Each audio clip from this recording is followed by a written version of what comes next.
que você vê pro futuro, assim, da neuropsicologia? O que te fascina mais, assim, hoje em dia? Eu acho que a gente vai trabalhar muito, muito assim com inteligência, com performance, com tudo isso que já está, né? Talvez já até seja. Mas eu acredito que no futuro a gente vai ter muita coisa de chip.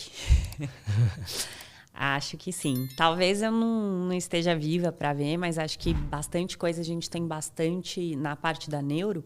Tem um brasileiro que está até sendo cotado para o Prêmio Nobel, que ele está desenvolvendo alguns membros mecânicos, né? Só que diferente, isso já existe, né? Já existe uma perna mecânica, mas com comunicação com o cérebro. Então, seria já diferente porque ela teria aquela comunicação direta. Então, Como se fosse um membro real mesmo. Real. Então, isso eu acho que a gente vai ter cada vez mais, assim. A maioria das cirurgias também já são feitas, né, por robôs.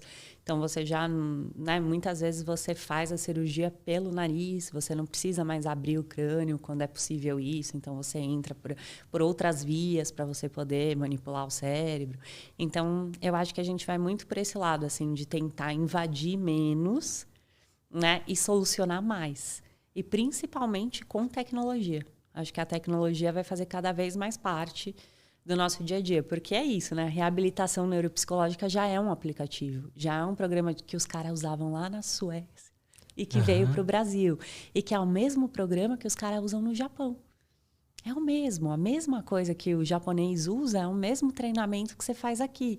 Então, eu acho que essa globalização ela vai fazer muito parte, assim, a gente vai globalizar muito, os tratamentos vão ser muito a mesma coisa que você usa para um paciente aqui, você vai poder usar para um outro paciente num outro hemisfério diferente e unir isso e tudo com tecnologia.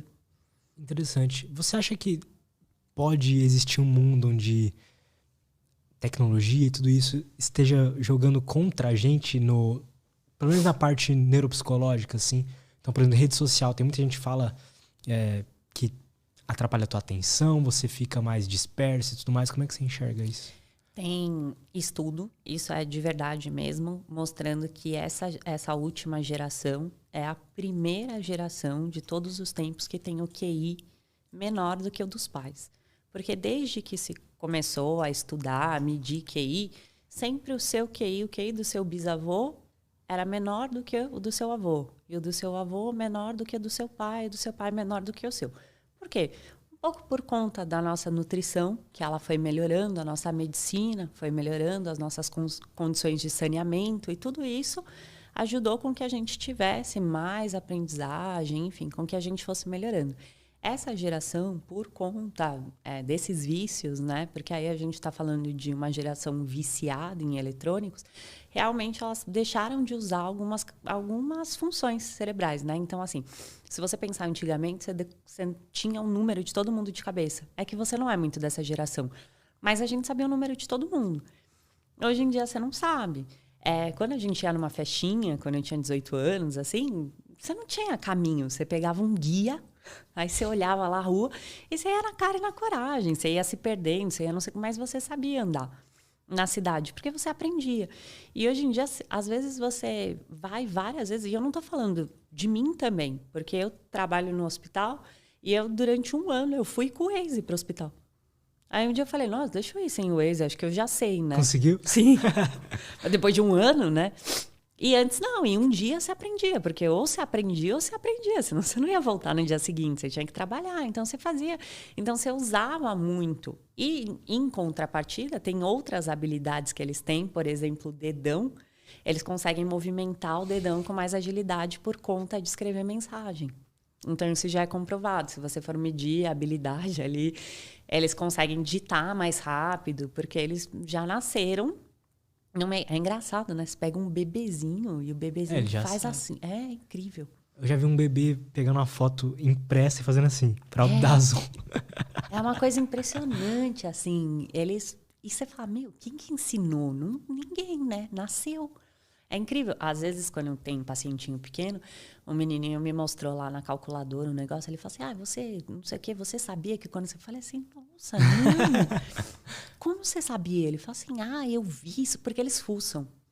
Eles vão aprendendo talvez por ter um tempo que a gente não tem, por que está trabalhando e eles conseguem ficar ali mais no celular e mexendo e fuçando mesmo. Mas tem isso. Então, sim, a gente já tem, talvez, hábitos não tão bons. Eu não sou tão velha assim, mas quando eu comecei a fazer trabalho de escola, eu tinha que ir na biblioteca pública. E aí você pegava uma enciclopédia, você escrevia numa folha de papel ao maço, e quando você errava, você tinha que rasgar e começar tudo de novo, porque ela era uma folha dividida, e se você errava não podia ter rasura. Então você tinha que começar tudo de novo. Você ia pegar um livro ali numa biblioteca pública. Os caras vendiam Barça na porta de casa. Tipo, e quem tinha muita... Era muito... Nossa, fulano tem não sei quantos números da Barça. Vamos fazer é a enciclopédia, lá... né? na casa dele, o trabalho, não sei o que. Era foda, sabe? E hoje em dia... Imagina, eles nem sabem o que é procurar num livro. Muitos nem leem, né? É tudo digital. Tem escola que você só pode estudar na escola se você tiver um notebook. Caraca. Você nem pode. Tem que ir com tablet. Já tem escola assim. Então, tudo é muito digital. E aí vai ter as duas linhas. Eu acho que a gente tem que usar a nosso favor. Eu sinto que eu fui muito... Qual que é o contrário de prejudicado? Fui muito ajudado pela tecnologia, assim, no processo de aprendizagem, sabe? Uhum. Se não tivesse Google, YouTube e tal, eu provavelmente não saberia muitas coisas legais que eu fui aprendendo. Mas também é muito fácil de você cair num limbo lá e ficar viciado em coisa lá, que talvez TikTok. não seja tão legal, É. E eu acho que essa própria ferramenta assim do TikTok, ele traz muita coisa que você não está esperando, né? E isso te prende um pouco a atenção, assim. Porque às vezes vem um vídeo ali de um conteúdo que você fala assim, nossa, eu nunca ia buscar por isso. Mas como ele chegou para você, não sei, a coisa mexe com você, assim, né? É incrível como... Eu tava vendo outro dia de uma moça, não sei o que, a história de uma mulher. E eu me peguei porque eu achei que era uma história de amor e quando eu vi era uma história de assassinato. Mas como eu já tinha começado a ouvir a história, eu fui até o final. Aí eu falei assim, nossa, mas por que eu fui assistir isso? Assim, então é uma coisa que mais você faz e você nem percebe como você se envolveu com aquilo. Mas como eu tinha começado a ver, eu falei, agora eu quero ver, né? O que aconteceu, como que ela morreu, né? Tipo, aquilo te prende, assim, que é a mesma coisa que eles usavam na TV lá antigamente. Não sai daí, que depois do comercial a gente vai te mostrar o que está dentro dessa caixa. E aí é que você ficava lá, comerciais e mais comerciais, buscando, até que você visse e fala, nossa, não acredito que eu fiquei 2 horas aqui para ver que tinha um sapo dentro da caixa. Uma coisa bem idiota, Total. assim. Mas é bem isso, assim. Eles sabem usar isso, né? As coisas são feitas e editadas de um jeito para usar. Tem um monte de neurocientista lá, né? Ajudando eles. Tem. Mas tem ferramenta boa também. Tem esses aplicativos, tem um monte de coisa educacional. Então, acho que é saber aproveitar. Tem um monte de criança que aprende inglês. Tem um monte de ferramenta legal, assim. Né? E hoje em dia, ainda mais com as canetas e tal, nossa, você consegue trabalhar coordenação motora fina. É bem legal, assim. Você vê que tem algumas habilidades ali que são bacanas. Depende muito de para onde você está levando, né? Mas tem pesquisa disso, de que as crianças estão vindo com QI menor do que o dos pais? Tem pesquisa disso. Inclusive, tem livro publicado sobre isso. Tem vídeo lá no YouTube sobre isso que eu fiz, justamente falando disso. Sim, a gente já tem essa comprovação. Mas por conta disso, de que a gente tem estimulado menos o cérebro. Porque tudo vai da estimulação, né? Você vê que tem uma criança autista e uma criança autista. Tem um autista que, às vezes, nossa, a criança tem um desempenho maravilhoso. E tudo, mas aí você vai ver, a criança faz fono, faz nutrição, faz psicólogo. Desde criancinha. E os pais levam, e aí leva no museu. E aí você fala assim, nossa, sério, tem autismo? E aí você vai ver uma outra criança ali que mora num lugar onde tem menos recursos, sei lá, no interior do Nordeste. Não.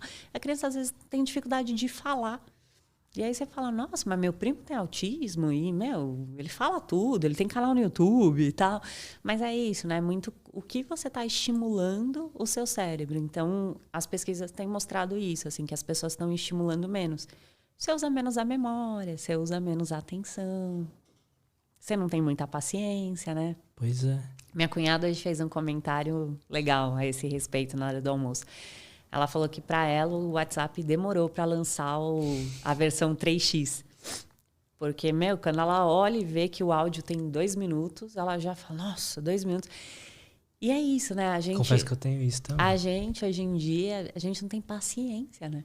E você pensa como era antigamente. Tinha que mandar uma carta. Aí fulano ia receber. Aí ele aí ele ia mandar. E aí tinha toda aquela espera. Não era assim, né? Então a gente foi perdendo algumas habilidades. A gente foi ficando impaciente mesmo. Foi, completamente. Né? Nossa, E criancinha, se você sentar do lado e eles começarem a assistir alguma coisa, nossa, dá uma raiva, porque você tá na metade e o cara faz assim. Aí você fala assim, mas eu tava vendo. Ah, não, mas tava chato. Eles não veem um vídeo até o final. Não assiste. Isso se fosse explicar em neurotransmissor, seria o quê? Dopamina? Que ele dopamina, quer toda hora? Excesso, Ele mimou, né, como diria o Wesley, fazendo aqui mimou muito aquele sistema dopaminérgico. Então, ele quer muita dopamina, não tem paciência de esperar e tem a ver com aquele controle inibitório. Porque muito de treinamento para controle inibitório é isso. Sabe quando você... Lembra aquele joguinho que você tinha que dançar e você pisava na setinha? Aí direto você não pisava errado, porque você estava antes do tempo. Então, aquela coisa do time perfeito tem a ver com esse... Tipo, você tem que aprender a esperar. Se você pisar antes, você perde. Você tem que começar tudo de novo. Então, você tem que começar a controlar essas habilidades. E a gente não controla muito, né? Cada vez a gente controla menos. Essa impaciência tem a ver com controle inibitório? Tem a ver. Tem a ver com esse controle inibitório, sim.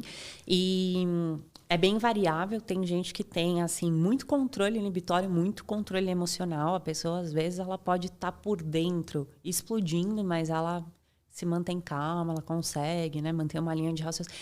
E tem pessoas que, por pouca coisa, né? Elas, uma vez uma mãe me pediu para ir na escola, porque a escola precisava falar e tudo. E aí, quando eu cheguei lá, tinha acontecido uma coisa muito grave, segundo a diretora, né? Era muito grave, muito grave. Mas o que aconteceu? O meu paciente, ele estava com os amigos numa excursão da escola. E os meninos, moleque, começaram a zoar e não sei o que. E ele estava ali no meio do refeitório. E o que ele fez? Ele enfiou a mão na tigela de arroz e tacou arroz nos meninos. E assim, nossa, foi imperdoável e tudo mais, mas isso é o controle inibitório. É sem noção, sabe aquela coisa meio sem noção que você fala, mas por que você não só falou para? Por que você não saiu de perto? Tinha N estratégias que você podia ter, mas ele foi lá e pegou, colocou a mão suja numa comida que todo mundo ia comer e jogou arroz no meio do refeitório, no meio da escola. Então, isso é descontrole, né? E é variável. Então, mas que tem a ver, sim, com sua história de vida e com quanto que você vai treinar essa habilidade. Porque também não deixa de ser uma habilidade. Tem gente que tem uma paciência que você fala, nossa, não é? Muito paciente. A pessoa fica lá. Quem medita. Você vai pegar esses monges, assim... Verdade. Nossa, eles ficam muito tempo meditando. Inclusive, tem uns estudos legais que foram feitos com monges que você vê que eles têm um monte de habilidades, que eles conseguem manter a temperatura corporal, uma série de coisas, inclusive já medido em laboratório, mesmo comprovado, por conta da meditação. Pois é, isso é incrível. É incrível. A mente é incrível, não é? Demais. Nossa, é incrível. Tudo que sua mente pode fazer é incrível, incrível.